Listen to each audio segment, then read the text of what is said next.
Moving on to a sport that we don't talk about here very often, but we do talk in length on the Cornerman, which is one of the side shows here for INC Sports. But I want to talk heavyweight boxing for a little bit. Tyson Fury right now is one of the heavyweight champions of the world. He holds a couple of those belts, and Alexander Usyk holds some of the other ones. It is not a unified division. Very rarely is there a unified division in boxing anymore. But Tyson Fury is probably the biggest name in heavyweight boxing right now. Some will tell you that he's one of the best heavyweights of all time. I am not one of those people. I think that people today, when they evaluate boxers, are doing it, I don't want to say incorrectly, but I think that they're looking for some of the wrong things and they're misremembering or just plain don't know about things that happened in the 80s and 90s when you could make the argument that that was the glory days of heavyweight boxing. Even before then, you talk about your Alis, you talk about your Foremans. It's a different time. Joe Frazier, different time. And those guys were different. And Tyson Fury, where does he stand up in the heavyweight ranks? Maybe we'll talk about that in the Cornerman one day. But Tyson Fury has had chances to unify the division and has decided not to. And this is really a symptom in boxing of a larger problem in that there's no governing body. People are not being forced to take fights, really.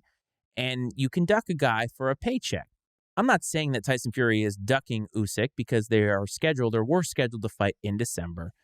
But he decides to take this fight of Francis Ngannou, who is an interesting story coming out of UFC, a lot of people will say he broke free from the Dana White mold of what he has done to UFC fighters. And traditionally, that has been keeping his thumb down on a lot of these fighters, signing them to these 10-fight contracts. You are pretty much, for lack of a better term, a slave to Dana White in the fight game.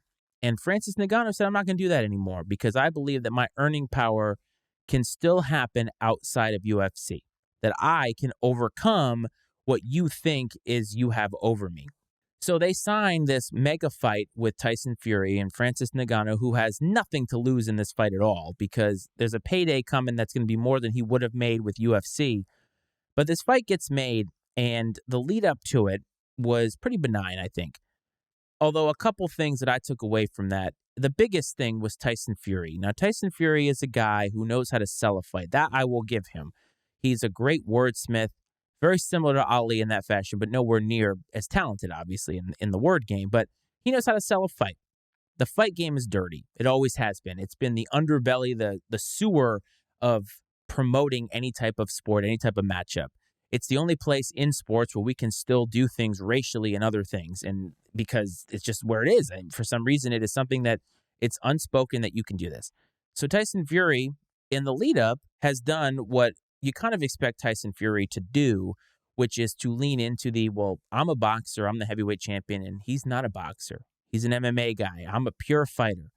But also not taking the fight seriously, not training for the fight, saying that he trained on burgers and brews or whatever combination of words he used to basically tell everybody, including his opponent, I don't take you seriously.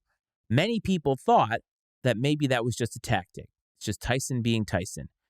Tyson Fury has always been a big fighter. If you remember when he rose to the heavyweight ranks earlier in his career, he then had to forfeit the belt because of depression and alcohol abuse or substance abuse of some kind, and he ballooned out. He was a huge guy. He lost all that weight, made a comeback. He's now one of the best heavyweights or one of the heavyweight champions of the world, and he's always been a bigger guy. He's always been a heavier guy. He's tall as hell. He's 6'7", so he's a big dude. And Francis Ngannou comes into this fight taking it very seriously because he knows that this is a huge opportunity for him. This is the first big card that he's been on, first big fight that he has had since breaking away from UFC, and he's going to make the most of it. We now know the results of this fight, obviously, and if you haven't seen the fight, I'm going to spoil it here, but Tyson Fury ends up winning by decision at the end, and I disagree with it wholeheartedly. I think that the decision was given to him to make sure that the heavyweight champion doesn't take a loss because I think that really, really hurts their negotiating position for when they're trying to make this Usyk fight happen. But Francis Ngannou came in there prepared, and he outboxed who is supposedly one of the best boxing heavyweights of all time. Tyson Fury did not take this seriously. He even had what seemed to me like a blatant elbow against Ngannou in this fight. Tyson Fury got knocked down by a guy in his first ever pure boxing match. That does matter. When you train for MMA, you're training for a litany of things. Takedowns, kicks, punches. It's a different ballgame. Boxing, it's all footwork. It's all punching. It's outthinking your opponent. So is MMA to an extent, but you have to worry about a lot of different things. I've been training for boxing for the last 7 years. I'm not saying I'm an expert. I'm not. But having trained and been trained by a real fighter, I know what goes into the preparation. And what these guys prepare for over their fight camp is way more than what I do in my free time. I can only imagine what goes into a fight camp at that level. And so Francis Ngannou comes in there through a full fight camp, having never gone through a real boxing match, and honestly takes it to the heavyweight champ in a way that should be embarrassing for the heavyweight champ. And I ask you, what does that say about the state of heavyweight boxing today? And to a larger extent, what does that say about boxing today? It says a lot and not anything good. Tyson Fury single-handedly made heavyweight boxing a laughingstock because he is their representative.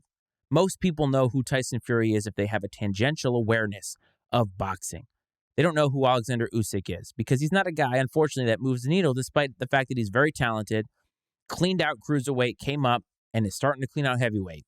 And we all know that. We watch boxing and combat sports for the crashes, just like NASCAR. And so Tyson Fury now has made it so that boxing, which has already had a tough go of it from an attendance standpoint, from a pay-per-view standpoint, and from getting these fights off the ground, and now your heavyweight champion gets embarrassed. And all the love in the world of Francis Ngannou. Unbelievable performance. Deserved to win that fight. He deserved to win that fight. And I hope he gets a chance for the title. That, of course, is dependent on whether Fury can beat Usyk, which is happening in February now instead of December. So Tyson Fury, by acting like a complete jackass and not taking this seriously, has set back the timeline of the heavyweight division. And it sucks. Tyson Fury sucks. I'm here to say that. I do not like Tyson Fury as a fighter. I'm done. I'm done with him as a fighter.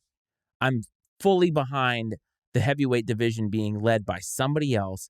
And I'm fully behind finally getting to the point where heavyweight boxing matters. The big boys matter. They used to. When you were the heavyweight champion of the world, you walked into a restaurant and man, they would clear tables for you. It's no longer that way anymore. And it's because of crap like this, which is why it's happening. It sucks. It just absolutely sucks. What did you think of that fight, though? Did you watch it? Do you agree with me? 703-718-6314 is the number to do that. Okay.